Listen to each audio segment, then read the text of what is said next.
This is a battlefront.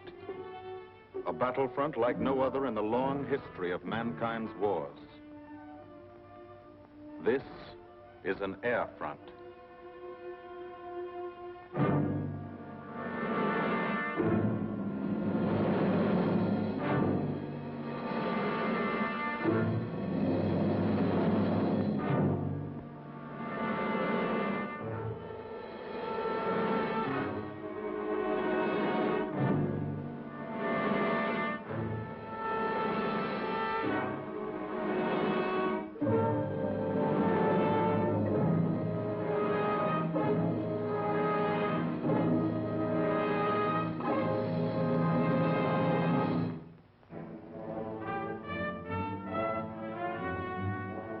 The working day begins, as it will end, with the ground crews, as much a part of the fortress as her wings.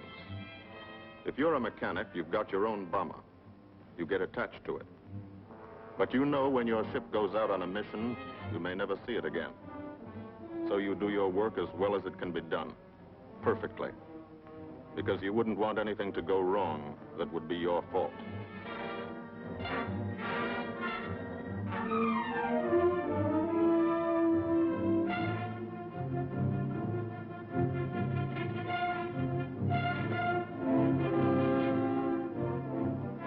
Today, the bombs will be taken from these bomb dumps somewhere in England and delivered to specific points in Wilhelmshaven, Germany.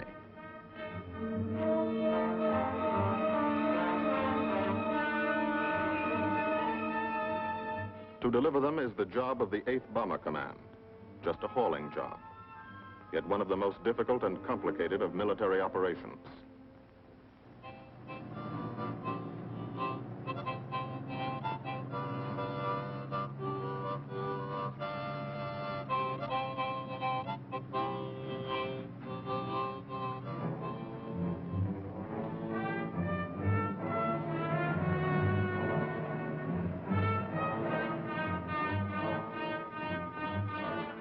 General-purpose demolition bombs, impact velocity as high as 750 miles an hour, pierce 5 inches of armor plate, destroy a factory.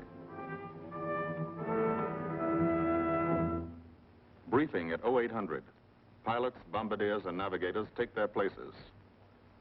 The group commander, Colonel Stanley Ray, steps up to the target map, and for the first time, you learn where you're going.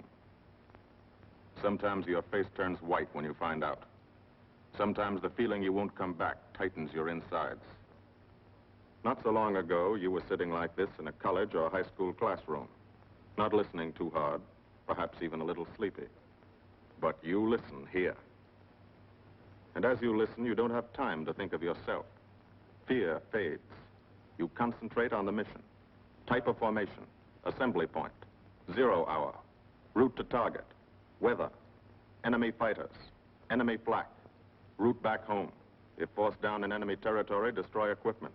If taken prisoner, give no information. Name, rank, and serial number. That's all.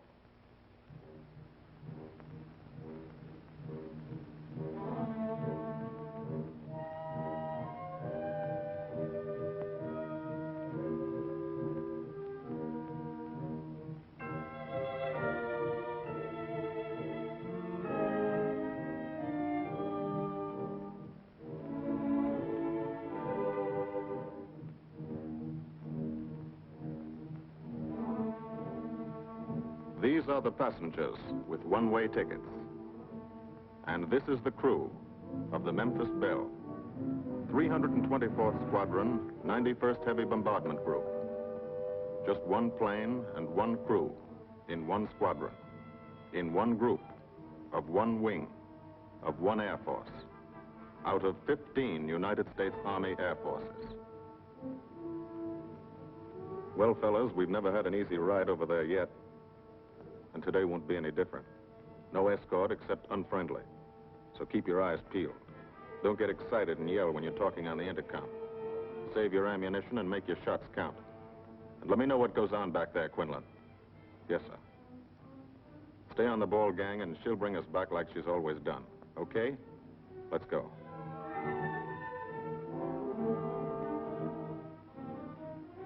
They have completed 24 missions, In this, the toughest theater of air war, the big league of sky fighting, their experience is priceless. And so, if the Memphis Belle comes back this afternoon, they will be sent to bring the vital lessons they have learned to thousands of aircrew men in training at home. Home is America.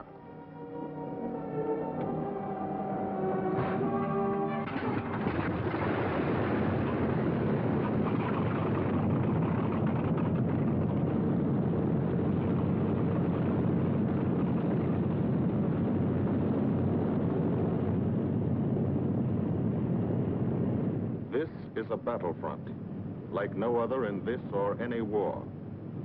No monster armies, no booming cannon. Only the roaring engine sound of the bombers pounding through the quiet English countryside. This is an air front.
Of the Memphis Belle leave the soil of England for the 25th time. The friendly soil of England, with its ordered farms and rural hamlets, its country estates surrounded by formal gardens and well-kept parks. The England these Americans knew only from the classics they had to read in school. The England of the towns and cities, whose people have defended their island's freedom for over 1,000 years. But today, their countryside has changed. Today, their island has been converted into a gigantic bomber field, a super aircraft carrier anchored off the shores of Fortress Europe, with hangars and machine shops, with hundreds of dispersal points, perimeter tracks, and concrete runways. This is England in its 5th year of war. And this is the new battlefront, the air front, from which we seek out the enemy.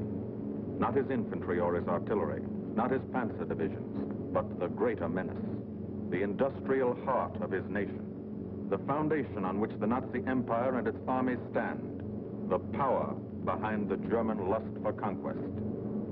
The steel mills and refineries, shipyards and submarine pens, factories and munitions plants, pinpoints on the map of Europe which mean rubber, guns, ball bearings, shells, engines, planes, tanks, targets. Targets to be destroyed. And these are the destroyers, each with a belly full of bombs, and 10 men like the crew of the Memphis Belle. Pilot Captain Robert Morgan, industrial engineer from Asheville, North Carolina. He's flown this ship across the Atlantic. The other pilot, Captain Jim Verinis, business administration student at the University of Connecticut. Radio operator and gunner, Sergeant Bob Hansen, construction worker from Spokane, Washington. Navigator, Captain Chuck Layton, chemistry student at Ohio Wesleyan. Engineer and top turret gunner, Sergeant Harold Locke from Green Bay, Wisconsin. Used to be a stevedore. Besides keeping the Belle in order, he covers the sky above. Tail gunner, Sergeant John Quinlan of Yonkers, New York. Clerked for a carpet company, but he quit December 8, 1941. Ball turret gunner, Sergeant Cecil Scott. Firstman for a rubber company in Rahway, New Jersey. Pilot to crew, 10,000, put on oxygen. They're climbing higher now, 300 feet a minute. The strain on the planes and on the men is mounting. The rest of the crew, Bombardier Captain Vincent Evans, operated a fleet of trucks in Fort Worth, Texas. Waist gunners, on the right, Sergeant Bill Winchell, chemist for a paint company in Chicago. And on the left, Sergeant Tony Nastow, used to repair washing machines in Detroit when he was a kid. Now he's 19 and has 2 Nazi fighters, confirmed.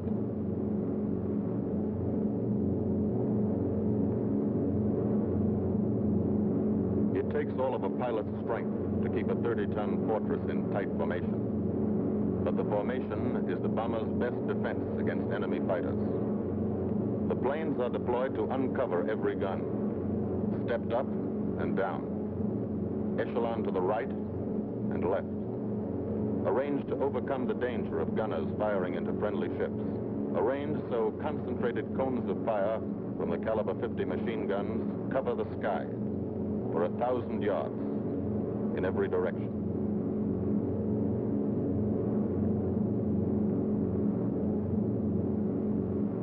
The friendly coast of England slips by below.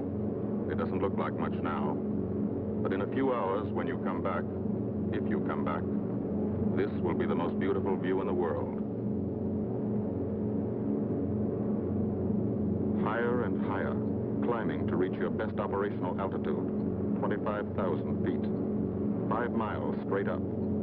So high you can't be seen from the ground with the naked eye. So high that after 1 minute without oxygen, you lose consciousness. After 20 minutes, you're dead.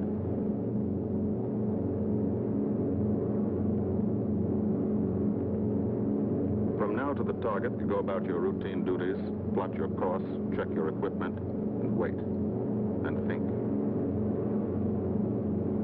Higher and colder. Temperature, 40 degrees, below zero. Take off your glove and you lose some fingers. You look out at the strange world beyond, reflections in plexiglass, like nothing you ever saw before, outside of a dream.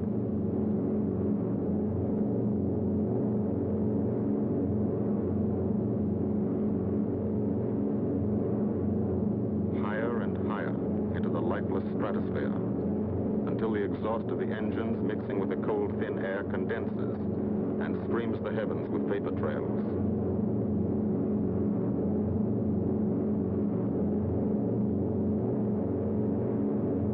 To the men in the ships, they're far from beautiful, for they point like beckoning fingers to the formation, signposts in the sky for the enemy to spot us.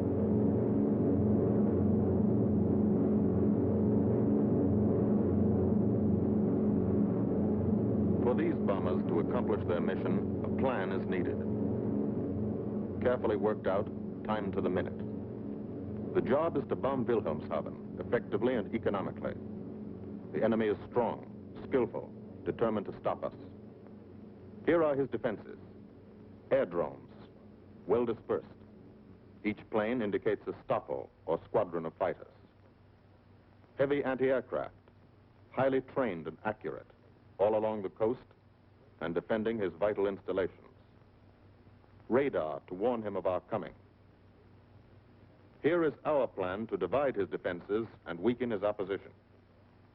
At 13:30 hours, shortly after takeoff, 6 groups of planes will be heading toward the enemy coast from 6 directions. The Blue Force, 100 B-24 Liberator 4-engine bombers. The White Force, 300 B-17 Flying Fortresses. The Green Force, 300 B-17s with an escort of 6 squadrons of P-47 Thunderbolts, a force of B-26 Marauders, twin-engine medium bombers with 6 squadrons of RAF Spitfires escorting, almost 1,000 planes and over 8,000 men in the air. The enemy alerts all his aerodromes. But which is our main force? What are our targets? Where should the Nazi controllers send their fighters? It's our job to make them guess, and guess wrong. A half hour later, at 1400 hours, the Blue Force will be heading east across the North Sea with the White Force following. These enemy fighters are tied down, waiting to meet them, and will not be able to attack the Green Force. These fighters must come up to attack the Green Force, and thus will be no threat to the Blue and White Forces. The B-26s and Spitfires will bomb and strafe a key rail junction, diverting these 6 Stockholm and preventing the enemy from concentrating too many fighters on the Green Force, which is scheduled to bomb an aircraft factory at Hanover. At 1430 hours, the Blue Force will threaten this entire coastal area of northwestern Germany. Which target will it be? Flensburg? The Kiel Canal? Or will it turn suddenly and bomb Hamburg, Wegesack, or Emden? Actually, it carries no bombs at all. It's a decoy and keeps the fighters from the northern area busy while the White Force, the main effort, heads for the submarine pens of Wilhelmshaven. At 1500 hours, while the White Force is over its target, only a fraction of the available German fighter strength of the area can intercept it. Because of the Blue Force diversion and the simultaneous bombing of Hanover by the Green Force. This is the plan of battle for today, drawn up by the Combined Operations Planning Committee and approved by the Commanding General. The White Force, lead group, low squadron. We've crossed the invisible line of enemy radar. The Hun is expecting us.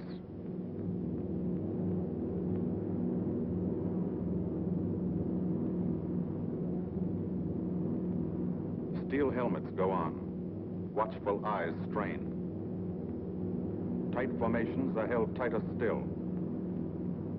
Tense gunners more alert because here it comes. The enemy coast. From up here, it looks the same as any other. Houses, roads, green fields, factories, waterways. But they are the houses and fields of those who invade and oppress. They are the factories and roads of the people who twice in one generation have flooded the world with suffering. Suffering in such quantity as the history of the human race has never known. Brought torment and anguish into countless American homes. Gold stars and telegrams from the War Department.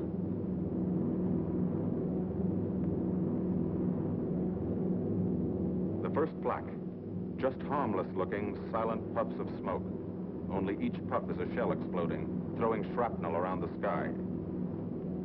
Exactly the range, accurate plaque by radio prediction. 5 miles down, Nazi anti-aircraft batteries have calculated the altitude, speed, and course. Where will the next one hit? You try not to be there.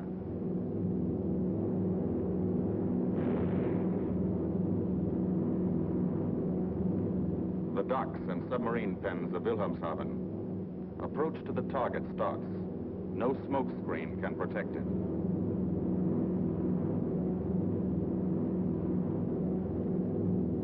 Now the enemy knows the path of your approach and walls that path with a flak barrage, but you fly right through it. Flak so thick you can get out and walk on it.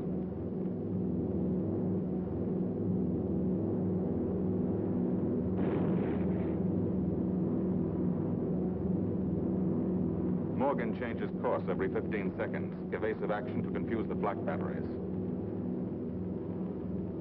Bomb sights set for correct altitude and speed. Bomb bay doors open. The bombing run begins. Pilot to bombardier. Okay, Vin, you've got it. Now Evans flies the Memphis Belle, controlling it through the bomb sight. And now we are most vulnerable. Committed to our bombing run, we can't dodge flak or fighters. Here's the first.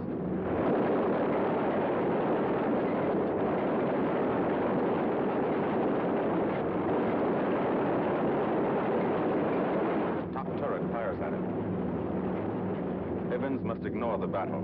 Crosshairs lined up on target. Adjustments for wind drift made. 2 more fighters diving from 9 o'clock.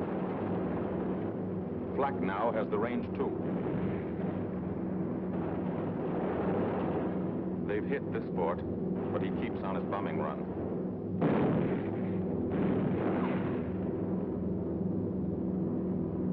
As lead bombardier, Evans's aim must be good.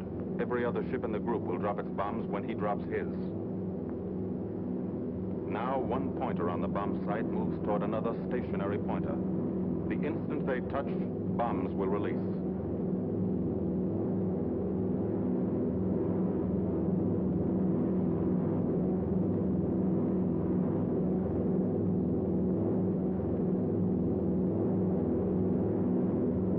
They touch. Bombs away.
Half of the mission is over, the easy half. Now to get home.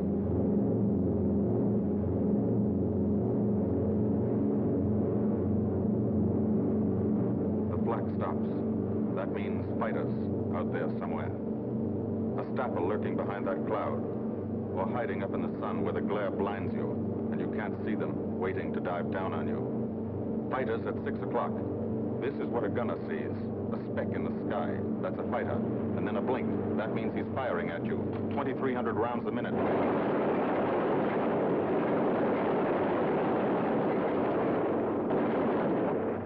In a running battle, one of the most important instruments is the interphone. There's 4 of them. 1 o'clock high. They're coming around. Watch.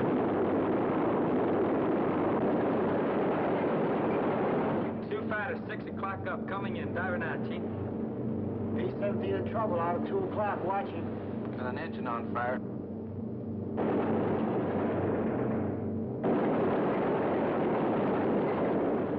There's 2 more diving through the 94th. 3 planes, 9 o'clock, coming around. Keep your eye on them, boys. Coming around to 10. Watch them, Chuck. Keep your eyes open. Yeah. They're breaking at 11, breaking at 11. I got them. Coming around underneath at 10 o'clock. I got those see 'em. 2 at 2 o'clock. Watch them, Scotty. I got my sights on them. Check that B-17, Chuck, 3 o'clock. Motor smoking. Fighters, 10:30, coming around. Those 10:30 upper or lower?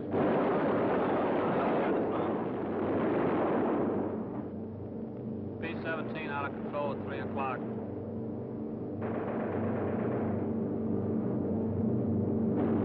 Come on, you guys, get out of that plane. Bail out. There's one. He come out of the bomb bay. Yeah, I see him. There's a tail gunner coming out. Watch out for fighters.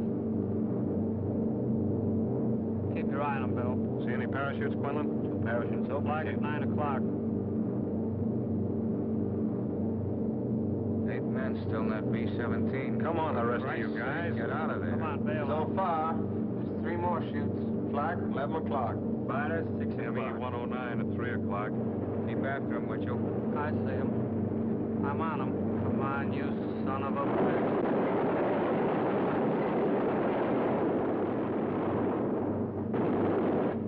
I got him.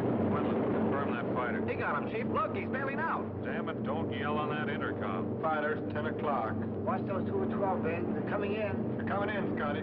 Get that ball turret on him. Save the ammunition as much as possible.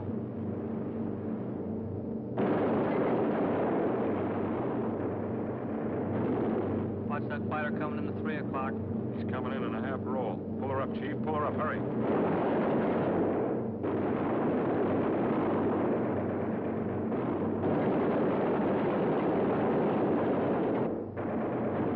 This fortress is hurt. Engine on fire, losing airspeed and altitude. Drifting into the flak, alone and helpless. A straggler. In a minute, Nazi fighters will swarm in like buzzards for the kill.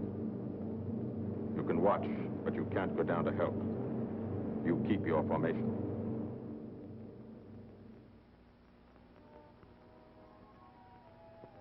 Here, too, the mission is being flown. Nonetheless real for being in the minds and hearts of these men behind. Ask anybody who's been to a field in England, or anywhere else our bombers are based, and he'll tell you that there's drama here, too. Waiting to see who's coming back. To watch them, you might not realize how tense these ground crews are.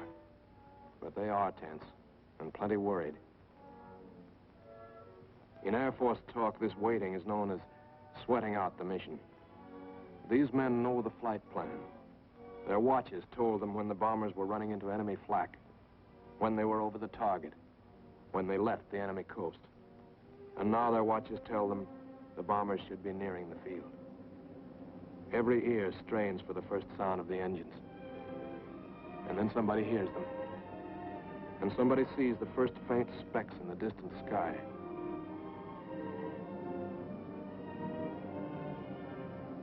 Every face turns to see and count. The watchers try to read the numbers on the ships. These planes have priority to land first. The colored flares mean wounded aboard. In the hospital window, these watching men know what that means. They know what it feels like to lie on a bouncing fortress floor for hundreds of miles through the frozen stratosphere in great pain, with the other men in your crew fighting to keep you alive until they hit the field.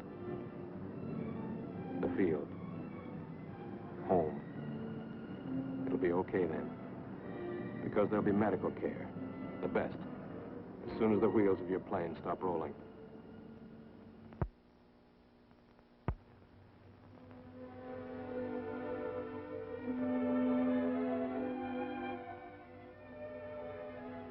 Head wound. Concussion. 20-millimeter cannon shell exploded in his radio compartment. Shock. Internal injuries. He'll be all right, though. Flak burst scattered flying shrapnel. He's full of steel splinters. This pilot's leg is not a pretty sight. Neither are the docks at Wilhelmshaven. These men will all get the Purple Heart. And this man, too, posthumously.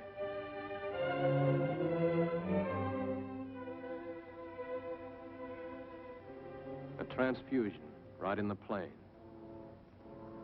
This gunner's too weak to be moved.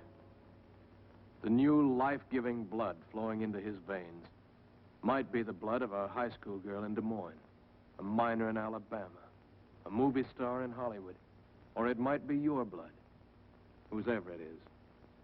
Thanks. 36 planes left this field this morning. Now 6 more arrived. That makes 20 home. And this one's 21. More wounded aboard.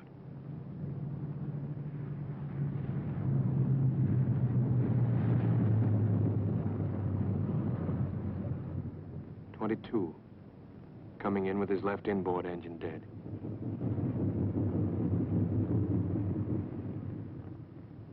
.23, with a feathered prop on his left outboard engine. .24, Southern Comfort, with a chunk of tail gone. .25, they flew home on their luck. 26. Not a scratch. The control tower learns that 2 more landed at a British field to the south. 1 a crash landing, crew safe. That makes 28. 29.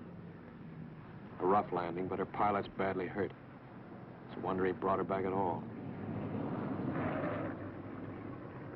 29 planes back, so far. 29 out of 36.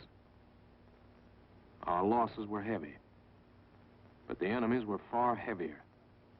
We destroyed a German aircraft factory, a rail junction, submarine pens, docks, and harbor installations. That's specific, known damage. But who can tell the number of German torpedoes that will not be fired, the number of our convoys that will get through now, the soldiers' and seamen's lives that will be saved, or the battles that will be won instead of lost because of what these bombers and airmen did today.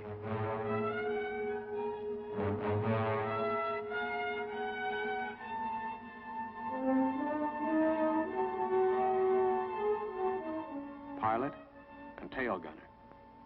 They can laugh now. Fire on the inboard engine did this. Flames streaked back and burned the stabilizer, too. Another crew luck brought back.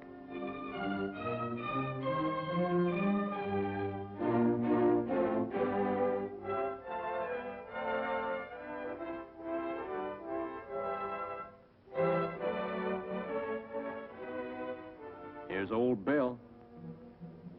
A pretty good airplane when it took off. Lost its nose, lost its navigator, bombardier wounded, top turret gunner and pilot hit. Hydraulic system shot out, no brakes, no flaps. But old Bill came back.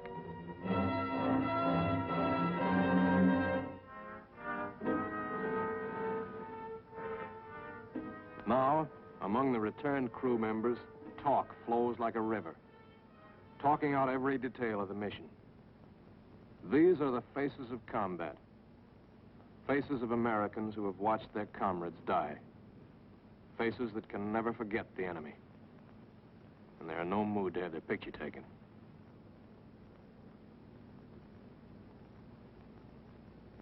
In the control tower, Colonel Ray, the group CO, is still watching and waiting.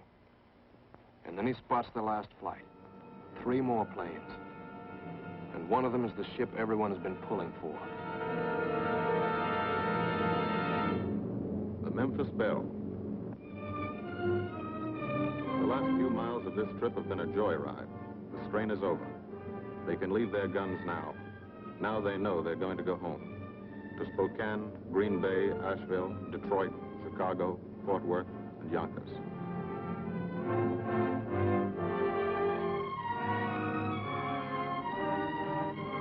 The Belle comes in for her landing.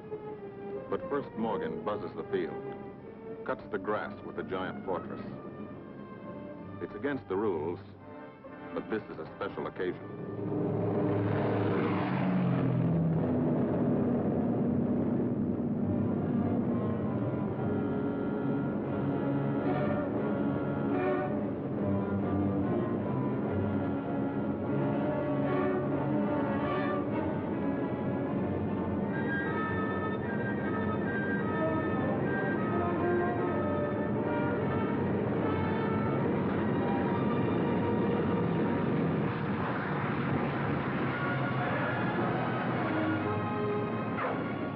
Of the Memphis Belle come back to the soil of England for the 25th time.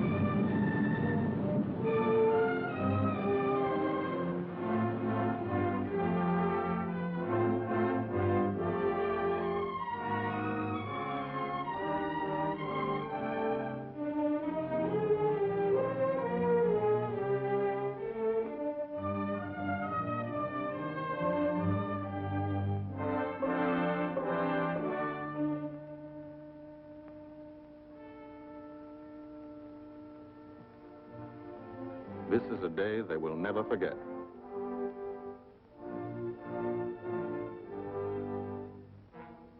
Another great day soon after, Brigadier General Hansel visited the field and presented the Distinguished Flying Cross to every member of the crew.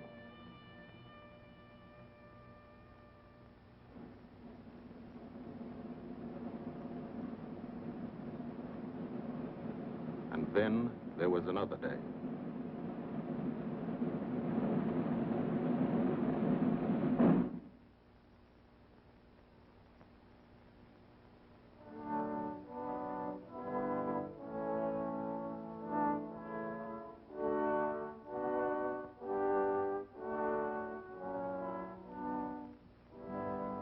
Their Majesties, the King and Queen of England.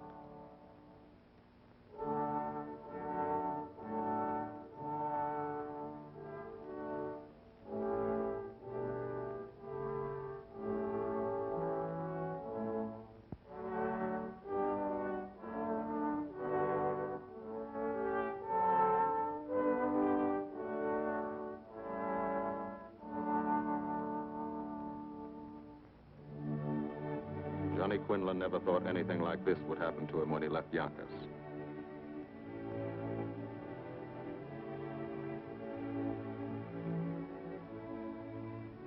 The ground crew were a little self-conscious about being dressed in fatigues, but the Queen thought they were very nice.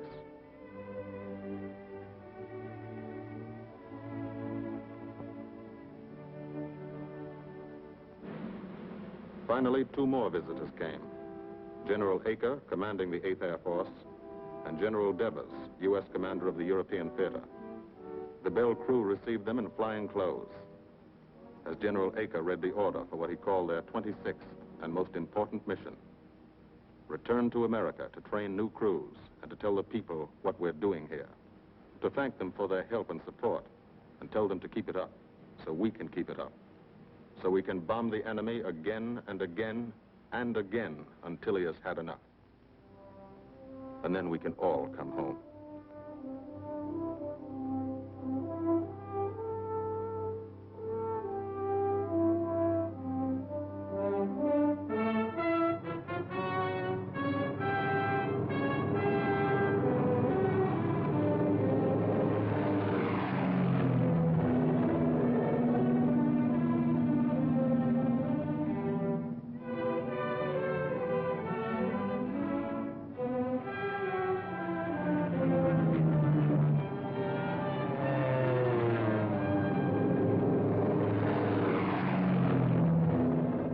Men of the 8th Air Force, who are now flying deep into Germany, bringing destruction to targets almost 1,000 miles from their bases.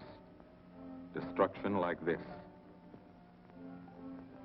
And who have never once been turned back by the enemy. To those men, this film is gratefully dedicated.